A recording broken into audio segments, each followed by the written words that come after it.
Hey everyone, welcome back. This is Pooja and you're watching Novels for Novels. The Fahrenheit 451 written by American writer Ray Bradbury. ये first publish हुआ था 19 अक्टूबर 1953 में.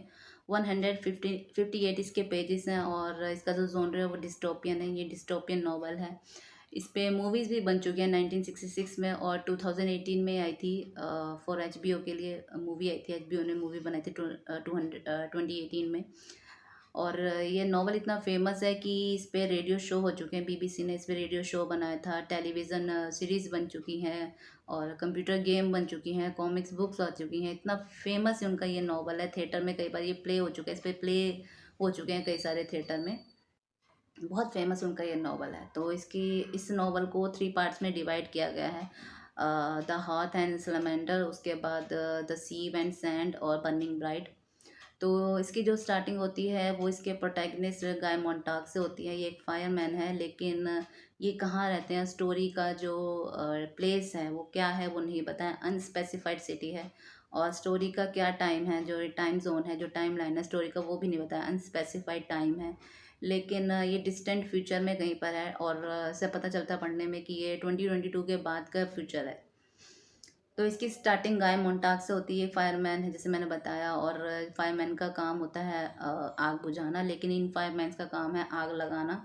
तो ऐसा है कि अब लोगों ने बुक्स पढ़ना बिल्कुल बंद कर दिया है और जिसके घर में बुक्स मिलेंगी और जहाँ बुक्स मिलेंगी उन सबको ये फायरमैन का वर्क है कि उनको जलाना, उस घर को जलाना. तो एक दिन जब ये अपने काम से वापस आते हैं, आ रहे होते हैं, तो इन्हें एक टीनेज गर्ल मिलती है और उनका नाम होता है क्लेरिस. तो क्लेरिसी से मिलते हैं और उनके करेक्टर को, उनके नेचर को देख के इम्प्रेस हो जाते हैं जो गाय मोन्टाग हैं. और अपनी लाइफ को लेके ये सोचना शुरू कर देते हैं क्योंकि ये जो क्लेरिसी हैं ये फ्री स्पिरिट है. इनका जो करेक्टर है वो फ्री स्पिरिट है, वो नेचर को एंजॉय करती हैं. तो ये सब देख के जो गाय मोन्टाग हैं वो अपनी लाइफ को लेके सोचना शुरू कर देते हैं. और जब ये घर जाते हैं तो ये देखते हैं इनकी जो वाइफ है मिल्ड्रेड, उन्होंने स्लीपिंग पिल्स की ओवरडोज ले लिया और सुसाइड अटेम्प्ट करने की ट्राई किया, कोशिश की है. तो ये कॉल करते हैं हेल्प के लिए, मेडिकल अटेंटिव के लिए. तो जब मेडिकल अटेंटिव होते हैं वो उन्होंने EMT के पंप से, EMT पंप होता है उससे उनका स्टमक को ड्रेन करते हैं और जितना पॉइजनस ब्लड होता है उसको निकाल के ये न्यू फ्रेश ब्लड जो होता है फिल कर देते हैं. लेकिन जैसे ही दूसरे सुसाइड का उनको पता चलता है तो ये उनको, उनकी वाइफ को वहाँ छोड़ के चले जाते हैं. अनकेयरिंग होते हैं मेडिकल अटेंटिव. और वो दूसरे सुसाइड के जो कॉल आती है वहाँ चले जाते हैं. तो उसके बाद जो अपनी वाइफ को संभालने के बाद जो मोन्टाग हैं ये बाहर जाते हैं और अपनी लाइफ को लेकर क्लेरिस के बारे में, क्लेरिसी के बारे में सोचना शुरू कर देते हैं. नेक्स्ट मॉर्निंग ये देखते हैं जो इनकी वाइफ है मिल्ड्रेड वो बिल्कुल एज यूजुअल बिहेव कर रही हैं, जैसे कुछ हुआ ही नहीं है, बहुत ही नॉर्मल बिहेव कर रही हैं. और टेलीविज़न में जो यूजुअल शोज़ होते हैं वो उनको देख रही होती हैं. क्योंकि अब जो टाइम है तो इसमें लोगों के घर में बहुत बड़े बड़े टेलीविज़न स्क्रीन लगे हुए हैं और लोग टेलीविज़न ज़्यादा देखते हैं. लोग बात करते हैं, लोग एक दूसरे से मिलते हैं, लेकिन लोग पढ़ते नहीं हैं. अपनी जो थॉट्स हैं वो ऐसे ही एक दूसरे को बताते हैं, लिखते नहीं हैं. तो जो क्लैरिसी हैं और गाय मोन्टाग हैं एक दूसरे से काफ़ी अब रोज़ बात करना शुरू कर देते हैं. तो एक बार इनके पास कॉल आती है. ये अपने वर्क पे होते हैं तो वहाँ पे कॉल आती है कि किसी ओल्ड वुमेन के घर में और बुक्स का स्ट्रैश है. बुक्स का बहुत बड़ा स्ट्रैश है. जो लिटरेचर्स बुक है उनका काफ़ी उनके पास स्टैश है. तो ये उनको, उनके घर को जलाने के, उन बुक्स को जलाने के वहाँ जाते हैं. तो जो मोन्टाग होते हैं वो देख के एकदम शॉक हो जाते हैं कि वो लेडी जो है वो अपनी बुक्स को छोड़ना बिल्कुल भी नहीं चाहती. वो चाहती है कि उनको उनके बुक्स के साथ जला दिया जाए. तो ये सब देख के ना मोन्टाग को बहुत ही शौक होते हैं कि किसी को बुक्स को लेके इतना प्यार भी हो सकता है कि वो उसके साथ जलना प्रेफर करेंगे और अपनी बुक्स को छोड़ना प्रेफर नहीं करेंगे. तो एक दिन ये वेट कर रहे होते हैं क्लैरिसी का बाहर. तो क्लैरिसी जो होती हैं वो आती नहीं है, लेकिन फिर इन्हें पता चलता है कि उनकी डेथ हो गई है. स्पीडिंग कार से उनकी डेथ हो गई है. तो ये सब जब वो उनकी लाइफ में ये सब वो सोचते हैं कि कैसे उनकी वाइफ ने सुसाइड अटेम्प्ट किया. फिर उस वुमेन के बारे में सोचते हैं, ओल्ड वुमेन के बारे में, फिर क्लैरिसी के बारे में सोचते हैं कि तो अपनी लाइफ को लेके बहुत ही डिप्रेस हो जाते हैं और डिससेटिस्फेक्शन उनका बहुत बढ़ जाता है। तो इससे निकलने के लिए वो खोजना शुरू कर देते हैं और तब उन्हें एक स्टैश मिलता है बुक्स का, दिखाई देता है किसी घर में, तो वो वहाँ से चुरा लेते हैं और अपने एयर कंडीशनिंग वेंट जो होता है उसमें छुपा देते हैं।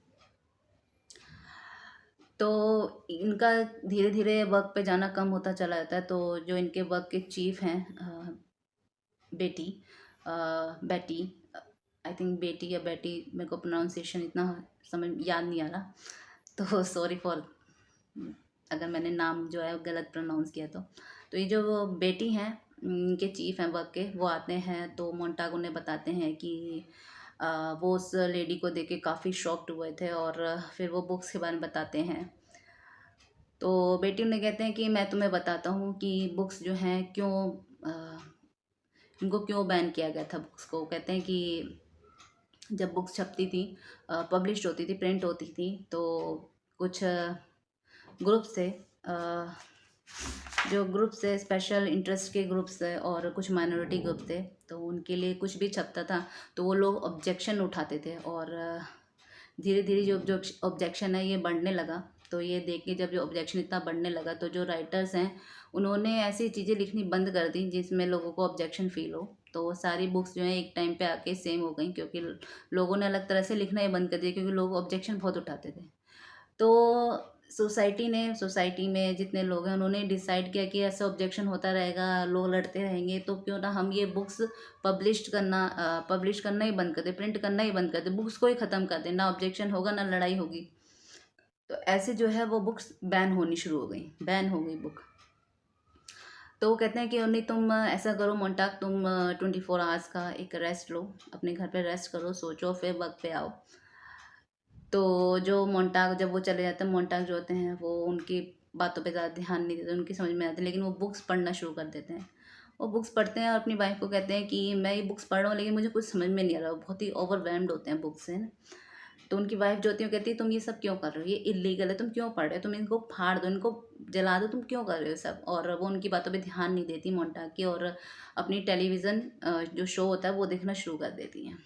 तो मोन्टाग को ये देख के बड़ा ही शौक लगता है कि उनकी वाइफ जो है वो उनकी केयर नहीं करती, वो अपनी टेलीविज़न शो की केयर कर रही हैं। तो उसके बाद जो मोन्टाग होते हैं ये इनको याद आता है कि एक प्रोफेसर थे, इंग्लिश प्रोफेसर फेबर, उनसे ही मिले थे। तो कहते हैं कि इस चीज़ के लिए मैं क्यों ना उनके पास जाऊँ, वो ही मेरी हेल्प कर पाएंगे कि मैं क्या बुक पढूँ, मैं कैसे पढूँ, मुझे कुछ समझ में नहीं आ रहा। तो उनके घर जाते हैं फेबर के, और जो फेबर होते हैं वो ये कहते हैं कि तुम्हें सिर्फ बुक्स ही नहीं चाहिए कि मुझे सब बुक्स मिल जाए। कहते हैं कि तुम्हें बुक्स पढ़ने के लिए टाइम चाहिए और समझने के लिए भी, और फ्रीडम चाहिए कि तुम जो समझो उस पर तुम एक्ट कर सको। तो कहते हैं कि अभी वो फ्रीडम ऐसी है नहीं कि जो हम पढ़ रहे हैं, जो हम सोच रहे हैं उस पर हम एक्ट कर सकें। तो कहते हैं कि ये लोग जो दोनों मोन्टाग और जो फेबर होते हैं ये एक स्कीम बनाते हैं, एक प्लान बनाते हैं। वो कहते हैं कि हम जितने भी बुक्स होंगी हम हर फायरमैन के घर जाके रखेंगे ताकि लोग पढ़ना शुरू करें, और जब लोग पढ़ना शुरू करेंगे तो लोग बुक्स को बंद करना बंद कर देंगे। तो कहते हैं कि मैंने एक प्रिंटर को जानता हूँ, पुराने मेरा कोई फ्रेंड है प्रिंटर, मैं उससे जानता हूँ और मैं उसको बुक पब्लिश करने के लिए कहूँगा, तुम जाके फायरमैन्स के घर में ये बुक्स रखाना, छुपाना धीरे धीरे। तो वो मान जाते हैं, और जो ये फेबर होते हैं ये मोन्टाग को कुछ ईयर पीस भी देते हैं, कुछ रेडियो देते हैं, 2 वेज रेडियो, ताकि यही मोन्टाग से बात कर सकें, मोन्टाग को सुन सकें। तो जब मोन्टाग घर जाते हैं वहाँ देखते हैं इनकी वाइफ की 2 फ्रेंड्स आई हैं और वो टेलीविज़न शो देख रहे हैं, आपस में बैठ कर बात कर रहे हैं अपनी फैमिली के बारे में, और बात कर रहे हैं कि वॉर डिक्लेयर हो रही है, वॉर डिक्लेयर हो जाएगी तो क्या होगा। उनकी बातों को सुन के मोन्टाग को बहुत गुस्सा आता है। वो जाते हैं अंदर और एक पोएम की बुक लेकर आते हैं, और पोएम का नाम होता है डॉबर डॉबर बीच।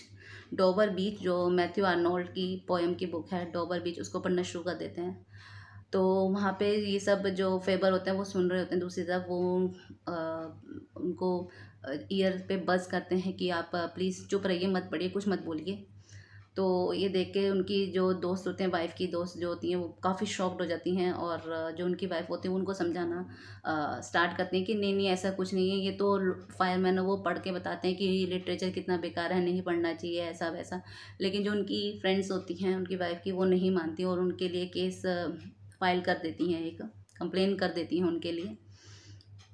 तो इसके बाद जो मोन्टाग हैं वो अपने जब फायर स्टेशन जाते हैं वहाँ पे उनके वो बेटी को बुक देते हैं और उनको बताते हैं कितनी अच्छी है, लेकिन बेटी जो होते हैं उनसे उन दोनों में काफ़ी आर्गुमेंट शुरू हो जाती है।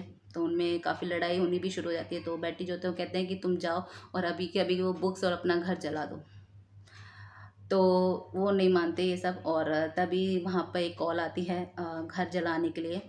तो वो जो कॉल होती है मोंटा को पता चलता है उन्हीं के घर से आई है, उनकी वाइफ ने ही ये कॉल किया। तो वो बहुत ही बिट्रे फील करते हैं कि उनकी वाइफ ने उनको बिट्रे किया है। उनकी वाइफ ने कॉल किया है घर जलाने के लिए, उनकी बुक्स के बारे में बता दिया है और वो खुद वहाँ से चली गई हैं कैब में।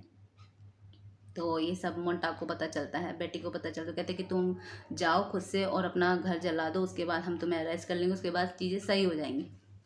लेकिन जो मोन्टाग होते हैं मानते नहीं और आपस में इन लोगों में लड़ाई शुरू हो जाती है। तो मोन्टाग जो होते हैं एक बड़ा सा जो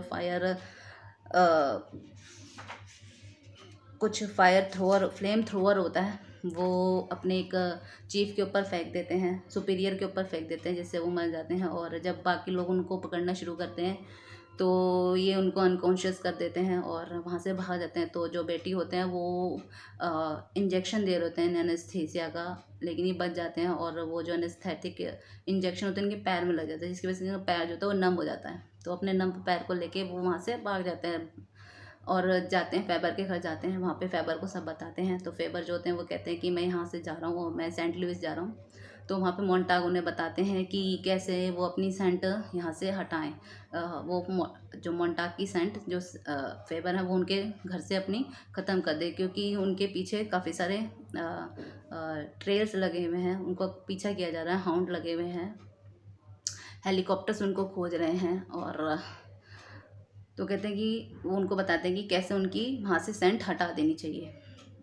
तो वो फेबर के कुछ पुराने कपड़े लेके भाग रहे होते हैं। देखते हैं कि जो टेलीविज़न रिपोर्टर्स हैं वो भी देख रहे हैं और ऊपर से हेलीकॉप्टर से उनके पीछा किया जा रहा है और हाउंड उनके पीछे लगे हुए हैं, काफ़ी जो डॉग्स होते हैं वो उनके पीछे लगे हैं। तो वो वहाँ से उनके फेबर के पुराने कपड़े लेके भाग जाते हैं। और ये सब जो उनको कैच करने का जो शो हो रहा होता है, जो लाइव ये सब चल रहा होता है कि कैसे उनको पकड़ेंगे मोन्टाग को, तो ये सब टेलीविज़न पे लाइव दिखा रहे होते हैं। तो सब लोग देख रहे होते हैं ये चेज़ का, मोन्टैग को चेज़ करने का, तो सब लोग देख रहे होते हैं। तो तब भी जो मोन्टैग होते हैं वो सबको वहाँ से चकमा देके और रिवर में कूद जाते हैं एक, और रिवर से वो एक डाउन स्ट्रीम से रिवर से बहते हुए नीचे और वो एक जगह पहुँचते हैं। फिर वहाँ पे एक पुराना रेल का ट्रैक होता है, वहाँ जाते हैं। वहाँ पे देखते हैं कि वहाँ पे एक ग्रुप है और उन ग्रुप के लीडर का नाम है ग्रेंजर। वो उनसे मिलते हैं, वो ग्रुप जो होता है उनका वेलकम करता है। और ये बुक्स का ग्रुप है, जो ग्रुप होता है ना बुक्स का, बुक क्लब, ये वो है। तो ये जो ग्रेंजर उन्हें बताते हैं कि हमारे ग्रुप का ये काम है कि जो लिटरेचर जो फिलोसफी है उनको लर्न करना, उन बुक्स को याद रखना, ताकि हम ह्यूमैनिटी के लिए इन बुक्स को याद रखें, लोगों को बताएं। तो ये हमारे बुक्स के जितना भी ऑल ओवर वर्ल्ड में जो लोग हैं, ऑल ओवर कंट्री में जितने भी लोग हैं, वो हमारे ही इस ग्रुप का पार्ट है। और उन सबका यही काम है कि लिटरेचर और फिलोसफी को याद रखना और ह्यूमैनिटी के लिए उसको यूज़ करना। तो वो देखते हैं कि जो एनिमी के प्लेन्स हैं, वो जो वॉर है वो डिक्लेयर हो चुकी है, और जो एनिमी है, जो दुश्मन है, उनके जो प्लेन्स हैं वो ऊपर स्काई में है, और वो जो प्लेन्स हैं वो सिटी पे बम गिराना शुरू कर देते हैं। और सिटी पे जब बम गिरना शुरू हो जाता है उसके बाद मोन्टाग और ये जो ग्रुप है ग्रेंजर का, ये जाते हैं और सर्वाइवर्स को ढूंढना शुरू कर देते हैं कि सर्वाइवर्स मिल सकें उसके बाद, और ताकि ये एक रीबिल्ड कर सके, एक सिविलाइजेशन को वापस रीबिल्ड कर सके, इनका ये काम होता है।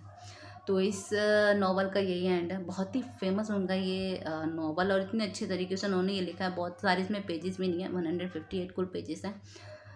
तो इस नॉवल को ज़रूर पढ़िए, बहुत ही अच्छा नॉवल है। गाय मोंटाग कह रही हूँ, रे ब्रैडबरी का बहुत ही फेमस ये नॉवल है। बहुत अच्छा लिखा उन्होंने, रे ब्रैडबरी ने ये।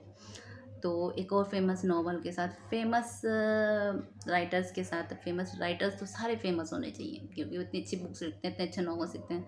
तो राइटर्स सारे फेमस ही होते हैं और फेमस होने चाहिए। तो फेमस नॉवल्स के साथ फिर मिलते हैं, तब तक के take care, good bye guys, bye bye.